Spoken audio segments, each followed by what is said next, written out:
मैं तो ये कह रहा हूँ साहब कि सबसे बड़ी प्रॉब्लम ये होने वाली है कि जो रजिस्टर्ड प्रॉपर्टीज़ की संख्या बताई गई है, वो 5% से अधिक नहीं है, ऐसा कहा जाता है। मुझे हाँ, पता नहीं हाँ। कि एग्ज़ैक्ट क्या है? वैसे वक्फ तो बाय यूज़र नहीं, ये टोटल जितनी भी वक़्फ़ प्रॉपर्टीज़ जिन्होंने कहा कि साहब कि रजिस्टर कराना आवश्यक है, टोटल। तो रजिस्टर तो 5% ही हो जाएँगी, बाकी 95% का क्या होगा? वो योगी जी ले जाएँगे उसको। नहीं, योगी जी क्यों ले जाएँगे? जो वक़्फ़ एक्ट में प्रोविज़न है वही करेगी सरकार, योगी जी अलग से क्या करेंगे? अरे प्रोविज़न तो यही है ना कि अगर रजिस्टर्ड नहीं है तो वक़्फ़ नहीं है, खत्म हुई बात। सरकारी हाँ, हो बस गई। ये है। तो हाँ, सरकारी हो गई वो तो। नहीं, अब वो इस बीच एक में मामला एक गवई अच्छा वो साहब क्या ए ए करते हैं अभी? एएसआई कर दिया कि साहब कि एएसआई भी वक़्फ़ नहीं होती, तो अब संभल मस्जिद का क्या होगा? नहीं साहब, जी। इसका असर संभल पे पड़ेगा। इसका असर संभल पे पड़ेगा और ये प्रॉपर्टी एएसआई डेज़िग्नेट प्रॉपर्टी आज से नहीं है, 1920 से है। ये आज से नहीं है ये। और 1926 या 28 में एक एग्रीमेंट हुआ था, जिसमें मुसलमानों को मस्जिद मैनेज करने का अधिकार दिया गया था। लेकिन वो कोई जो है आपका डिवाइन एग्रीमेंट नहीं था जो कभी अमेंड नहीं हो सकता। एएसआई आज चाहे तो उस एग्रीमेंट को कैंसल कर सकती है। जी। ये मामला चूँकि अभी हाई तो कोर्ट में चल ब रहा है इसलिए एएसआई एक्शन अभी कुछ नहीं कर हाँ, पा रही है। क्या अब इसका कोई इसमें असर गवई बिहार साहब के क्या चुनाव पे पड़ेगा अनुपम जी? नहीं, नहीं, बिहार में अभी मैं नहीं देख रहा हूँ कि वक्फ वगैरह ये सब का कोई बहुत ज़्यादा असर पड़ते हुए, वहाँ अलग ही मुद्दे चल रहे हैं। और दूसरा ये भी है कि अब वक्फ का सब कुछ ठीक चला, लेकिन अगले 1 महीने में गवई साहब क्या करते हैं सुप्रीम कोर्ट में, उनका कार्यकाल का अंतिम चरण ही नहीं, अब चल तो रहा है। कुछ हो नहीं सकता ना, क्योंकि अगली डेट दी नहीं है अभी हाँ, उसकी, अगली तो डेट अब उनके इन्होंने कार्यकाल नहीं में दी। कुछ नहीं होगा, उनके राज्य कार्यकाल में और वो अपनी प्रतिक्रिया फाइल करेंगे, फिर उस पर जवाब जो है ये अभी तो बहुत जिन्होंने लंबा है, याचिका देखिए दी तो है वो बहुत देंगे, लंबा फिर चलने उसके वाला है। बाद क्या होगा, क्या नहीं होगा। अभी वैसे तो वो उनका अभी तो उनका मकसद एंटी कन्वर्शन लॉ है, ये एंटी कन्वर्शन लॉ को जी, जी, तहत हाँ। नहीं, लेकिन जिस तरीके से उन्होंने भगवान विष्णु पर टिप्पणी की है और आज वो कर्नाटक में दशहरा का उद्घाटन जो है एक मुस्लिम महिला से कराने पर बेचारे हिंदू सुप्रीम कोर्ट पहुंचे थे कि मुस्लिम महिला से दशहरा का उद्घाटन आप कैसे करा सकते हैं? जो माँ चामुंडेश्वरी है उनकी आगमिक पूजा या अग्र पूजा जो है वो जो व्यक्ति उद्घाटन करता है वही करता है, क्योंकि वो यजमान होता है उस समय तक के लिए। तो बानू मुश्ताक करके है, उन्हें बुकर प्राइज़ वाइज़ कुछ मिला हुआ है और कर्नाटक सरकार ने सेलेक्ट किया है कि आप जो हैं हमारी दशहरा मैसूर दशहरा जो है बहुत मशहूर है और वो चामुंडेश्वरी मंदिर में होता है। तो ये लोग हाई कोर्ट पहले गए, हाई कोर्ट ने कह दिया कि नहीं, नहीं ये तो खारिज करेंगे हम, हटाइए इसको, वो कर दिया। फिर ये लोग उसके खिलाफ सुप्रीम कोर्ट गए।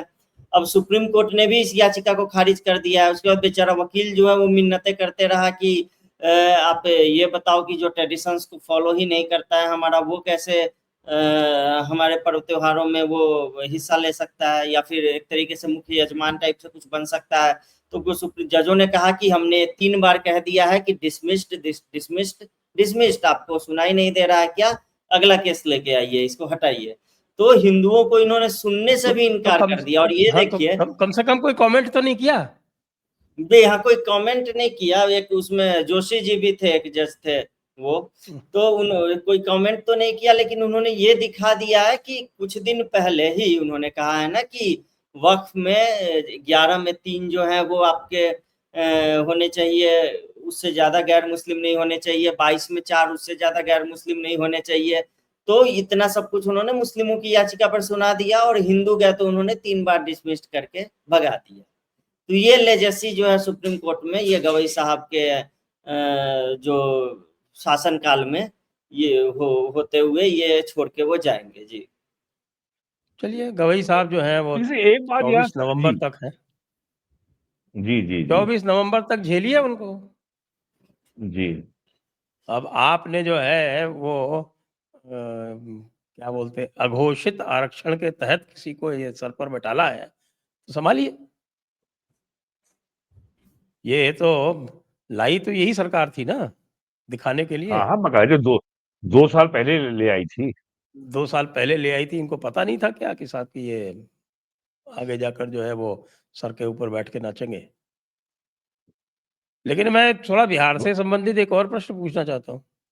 जी। ये पप्पू यादव को क्या हुआ था ये पूर्णिया में जब मोदी जी गए थे वहां पे? तो देखिए, पप्पू यादव का मैं पूरा केस जो है वो आपको समझाता हूँ।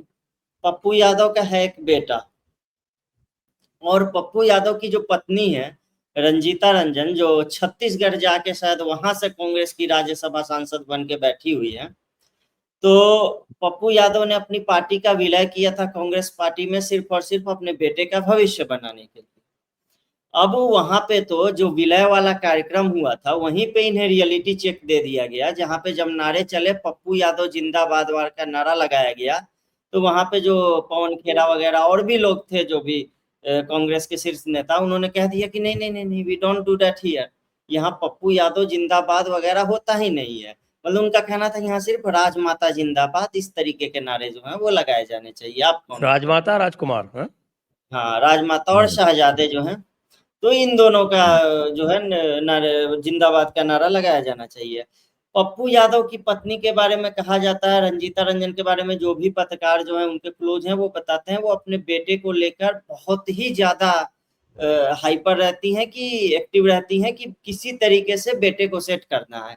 वो इसका महत्व इसी से समझ लीजिए कि उनके बेटे के स्कूल के एडमिशन वगैरह से लेकर, मतलब बहुत साल पहले, उस समय से लेकर अब तक जिन लोगों ने उनके बेटे की मदद की है या उनके बेटे के मामले में परिवार की मदद की है, उन सारे लोगों को वो याद रखती है, और एक बार भी किसी ने मदद की है तो वो भूलती नहीं है। तो उन्होंने पप्पू यादव के सामने ये कहा, रंजीता रंजन ने, और बहुत ही बोल्ड लेडी रही है, बुलेट से वो संसद जाती रही है जब लोकसभा में जीती थी तब।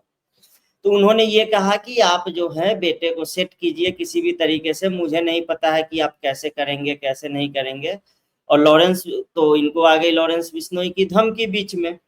अब उस धमकी के बीच में जो है सो कि उसके बाद ये खुद बहुत बड़े गुंडे बनते हैं वहां के। इन्होंने अजीत सरकार विधायक है, उनके हत्याकांड में भी इनका नाम है। आनंद मोहन के साथ इनके गैंग वॉर में कितने लोग मारे गए हैं। कोसी अंचल, कोसी का पानी लाल कर दिया इन्होंने। आज दोनों जो है सो कि गले मिलते हैं। 20-30 साल में जो लोग मारे गए उनका क्या, वो तो नहीं पता। तो पप्पू यादव को जब लॉरेंस बिश्नोई की धमकी मिली, उसके बाद पत्नी ने अपना बोरिया बिस्तर समेटा और वो अपना अलग रहने लगी। वो पहले से ही अलग रह रही थी, इसके बाद और ही उन्होंने इनसे वो तोड़ दिया कि भाई तुम धमकियां लेकर आ रहे हो, उस चक्कर में मेरे या मेरे बेटे को कुछ अगर गड़बड़ हुआ तो उसकी जिम्मेदारी कौन लेगा। उसके बाद से पप्पू यादव और ज्यादा थोड़ा सा इधर एक्टिव हो गए, और जो भी नेता उन्हें मिलता है उसका वो तेल लगाते हैं कि किसी तरीके से मेरे बेटे को सेट कर दो। कांग्रेस ने तो इन्हें ही टिकट नहीं दिया, इनके बेटे को तो अलग चीज है। पूरी यात्रा में इन्हें भगाते रहे, मारपीट के, ये बेइज्जत होते रहे, रोते रहे, सड़क पे लेटे रहे, कुछ नहीं हुआ। एक जगह पूर्णिया में एक सभा हुई तो इनको बोलने का मौका दिया गया, उसमें राहुल गांधी और तेजस्वी यादव जो है वो दोनों मौजूद थे।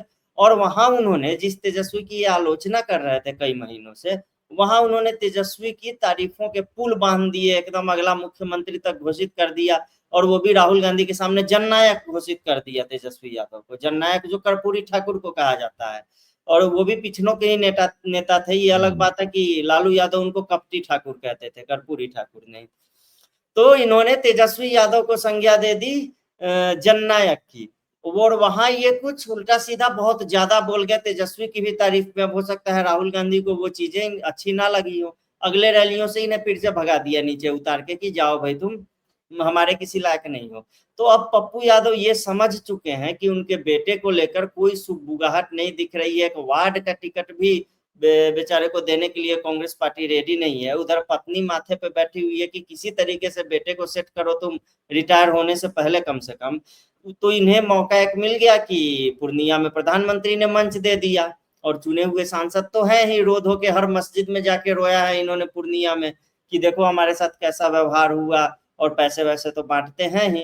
तो वहां पे मंच मिला, उन्होंने नीतीश कुमार को ईमानदार मुख्यमंत्री बता दिया, इन्होंने प्रधानमंत्री की तारीफ की।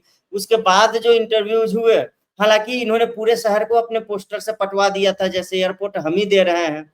ये अलग बात है कि ये सांसद बने हैं 2024 में, एक साल में कौन सा एयरपोर्ट बन के तैयार होता है ये पूछने लायक है। तो ये एयरपोर्ट तो मोदी सरकार का प्रोजेक्ट था, इसके लिए संघर्ष पूर्णिया के लोग, वहां के मैथिल संगठन वगैरह, कोसी के लोग, ये लोग बहुत पहले से कर रहे थे। अब क्या हुआ है कि प्रधानमंत्री और मुख्यमंत्री की तारीफ कर दी इन्होंने, अब कांग्रेस वाले इनसे और ज्यादा नाराज हो गए हैं। अभी 2 दिन पहले इनको रविशंकर प्रसाद मिल गए कहीं किसी कार्यक्रम में, ये रविशंकर प्रसाद के पैर पे गिर गए एकदम से कि साहब कुछ करो, हमारा कुछ करो। अब रविशंकर प्रसाद भी इनका पीठ वीठ ठोक के जो है सो कि अपना आगे निकल लिए। तो पप्पू यादव एक कंफ्यूजन वाली स्थिति में है कि ऐसा क्या किया जाए कि उनके बेटे का करियर जो है, जिसका नाम भी कोई नहीं जानता है अभी बिहार में, कोई इनके पूर्णिया के लोग भी नहीं जानते हैं, कि कैसे उसको लाके और राजनीति में लॉन्च किया जाए और एक लेजेसी अपनी जो है पारिवारिक विरासत वो बनाई जाए।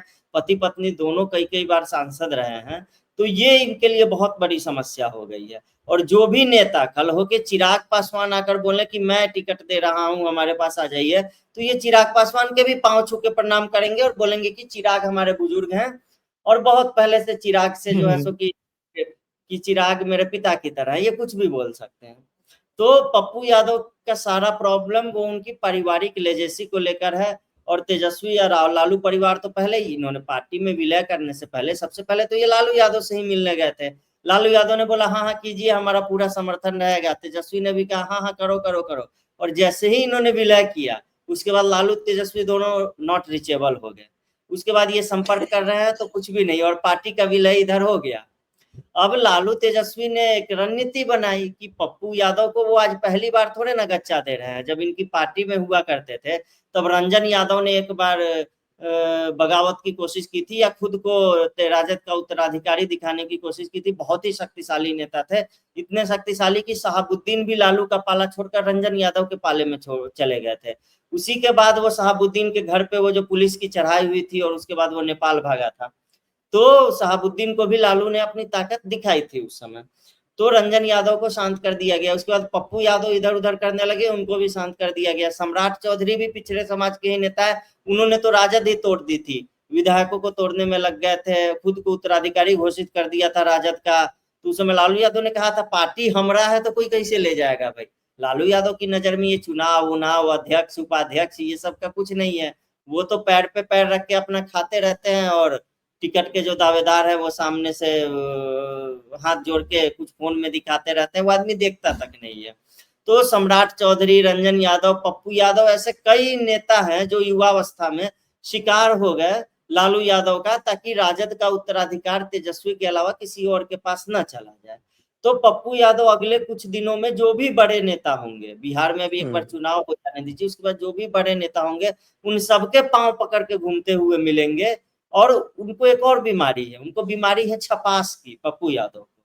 तो आपको लगता होगा वो पैसे देके चलवाते उलवाते होंगे, वो पैसे देके नहीं चलवाते हैं। हाँ, एक बार में हो सकता है 1-2 लाख कोई आके उनसे ले जाए। जैसे बिहार में कहा जाता है कि कुछ ऐसे नेता हैं वहाँ के जो लोकल यूट्यूबर हैं, जिनका बयान चला दो तो वो दिन भर अपना चलता रहता है, 1-2 लाख व्यू जो है वो आ जाते हैं, आपको एक्स्ट्रा मेहनत करने की जरूरत नहीं है। तो माइक लेके वो पहुंच जाते हैं पप्पू यादव के पास। और पप्पू यादव सुबह में 2 इंटरव्यू जब तक देते नहीं है तब तक उनको दिन भर खाना नहीं पचता है। एक भी इंटरव्यू उन्होंने दे दिया तो वो दिन भर एक संतुष्टि के भाव में रहते हैं कि हमारा चल रहा होगा। वो ये भी नहीं चेक करते हैं कि मेरा कहाँ चल रहा है, कितने व्यू आए, कहाँ गया। कोई आकर इंटरव्यू लेके चला गया उनका तो उनको लगता है हाँ भाई मेरा चल रहा है, आज का कोटा जो है मेरा वो पूरा हो गया। तो अभी चुनाव के बाद देखते हैं उनका रुख बदलता है या क्या होता है। जो भी उनके बेटे को सेट करेगा उसके पास वो जाएंगे। जी।